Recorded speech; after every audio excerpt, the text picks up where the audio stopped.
Nadiem Makarim digugat Nadiem soal Makarim, dugaan pria klarifikasi. kelahiran Singapura 38 tahun lalu yang saat ini menjabat sebagai pembantu Presiden Jokowi, membawahi Kementerian Pendidikan Nasional dan Badan Riset Nasional atau BRIN, digugat oleh Hasan Asyhari alias Arman Hasan terkait dugaan pelanggaran hak cipta model bisnis ojek online yang dicatatkan atas nama Hasan Asyhari oleh Dirjen Haki sejak 2008.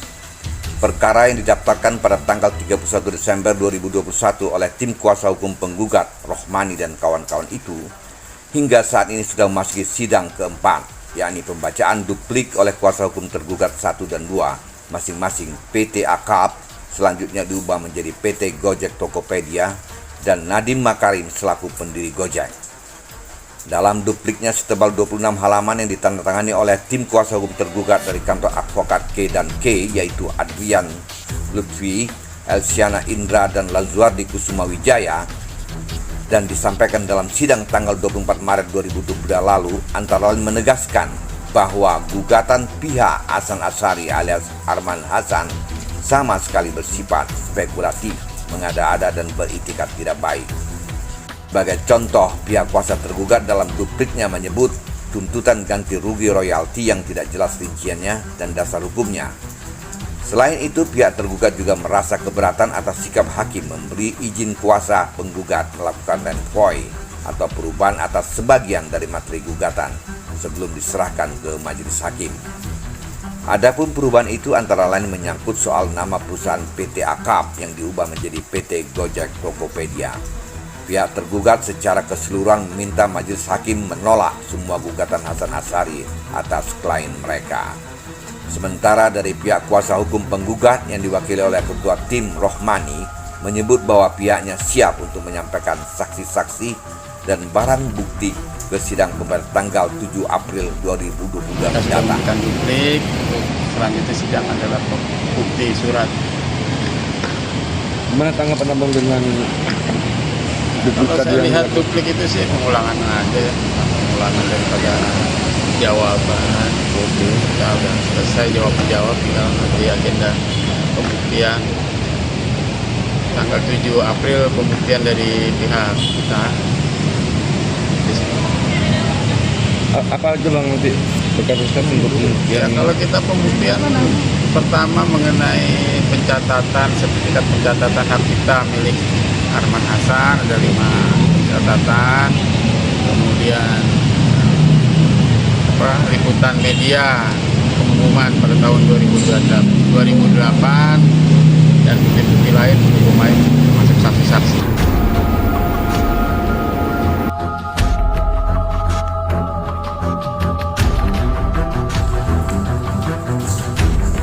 Undang-Undang Hak Cipta Nomor 28 Tahun 2014 yang mengatur tata cara dan perlindungan hasil karya cipta seseorang ini adalah produk perundang-undangan yang masih terus mengalami penyempurnaan demi penyempurnaan guna mengakomodir semua tuntutan kepentingan para pencipta.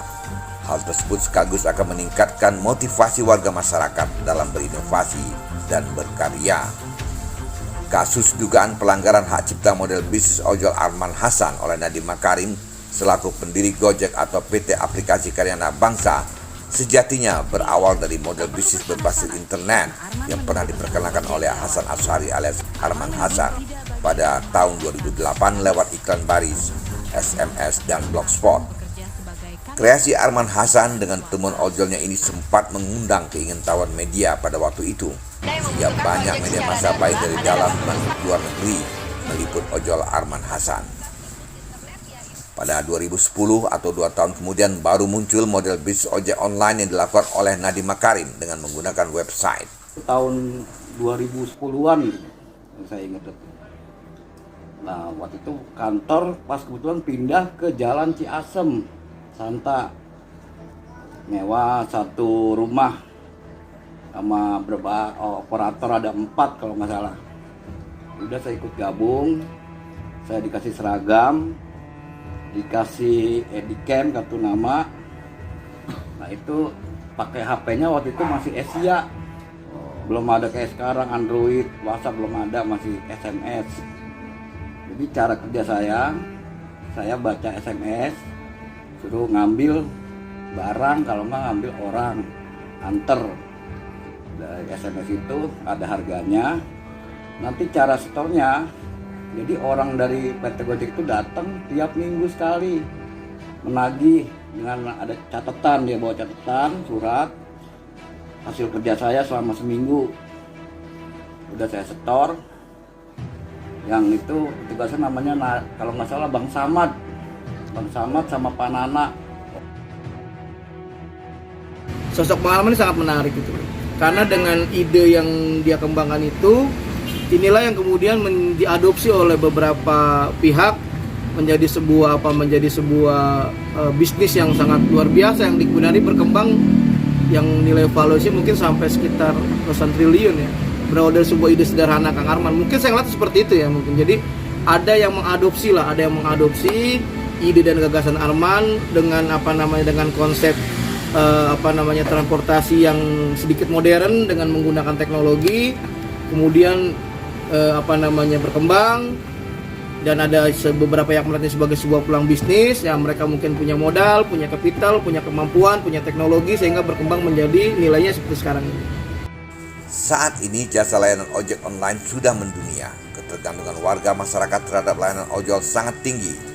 Tercatat di Indonesia saja sudah ada lebih dari 10 juta pengguna ojol dan sekitar 2 juta orang yang berstatus sebagai driver Gojek. Mereka, para pengojek online ini pada awalnya cukup tertolong dengan hadirnya mekanisme layanan ojol, apalagi dengan adanya aplikasi Gojek. Namun dalam perjalanannya hingga kini, para pengemudi ojol semakin dituntut bekerja ekstra keras untuk memenuhi target setoran harian mereka. Driver seperti itu kan, dulu kita kan sejahtera seperti itu, banting tulang ya kan. Di lapangan juga kita tahu lah berita-berita di TV-TV itu Gojek sering bermasalah gitu kan. Itu harapannya ya, sejahterakan aja seperti dulu, bonus-bonus dikeluarin. Sekarang kan bonus sama sekali nggak ada, Pak. Untuk saat ini sih sekarang saya bilang memberatkan, karena dari penghasilan driver sekarang jauh menurun gitu. Yang ibaratnya dulu bisa kita dapat 300-500, sekarang aja itu untuk nyari 200-100 itu agak susah. Mereka tidak hanya dituntut untuk menyediakan kewajiban cicilan kendaraan bermotor setiap bulan. Potongan wajib yang harus disisihkan ke Gojek atau PT Akap atau sekarang menjadi PT Gojek Tokopedia ini sudah semakin meningkat. Ini jadi posisi teman-teman itu sekarang lebih kepada lebih banyak yang terjebak ya dalam ekosistem gitu loh. Karena ketika mereka melihat ini dulu di awal-awal ini, wah ini prospeknya sangat cerah, bisnisnya sangat bagus, satu hari bisa sekian ratus ribu ya kan. Sehingga teman-teman rame-rame lah menginvestasikan modal. Dia ambil mobil, ambil motor, kemudian dia ikutan narik lah. Tapi perkembangan waktu ke waktu kan ternyata ini tidak seindah yang mereka bayangkan gitu loh. Sehingga dengan makin banyaknya driver yang bergabung, otomatis kan demand-nya makin berkurang. Akhirnya ya teman-teman bangkanya pas-pasan. Jumlahnya pun mencapai 20% dari setiap setoran. Jika dikalikan rata-rata dengan jumlah pengemudi ojol aktif saat ini yang jumlahnya sekitar 2 juta orang, bisa diperkirakan total pendapatan Gojek dari pengemudi ojol jika dirata-ratakan Rp20.000 per hari per pengemudi dikali 2 juta pengemudi akan setara dengan 40 miliar rupiah sehari atau setara dengan 1,2 triliun rupiah per bulan. Masuk di akal jika dalam persiapan IPO PT Goto, sebagaimana mengutip Kompas 23 Maret diberitakan bahwa sebelum bergabung dengan Tokopedia, penghasilan Gojek per September tahun 2021 sebesar 2,3 triliun rupiah. Pertanyaan kita selanjutnya, apakah tim kuasa hukum penggugat bisa meyakinkan majelis hakim bahwa Nadiem Makarim memang terbukti melanggar hak cipta Arman? Atau sebaliknya, bisakah Nadiem membuktikan dirinya tidak melanggar model bisnis ojek online milik Arman Hasan alias Hasan Asy'ari? Mari kita tunggu hasil sidang di Pengadilan Negeri Kelas 1A Jakarta Pusat.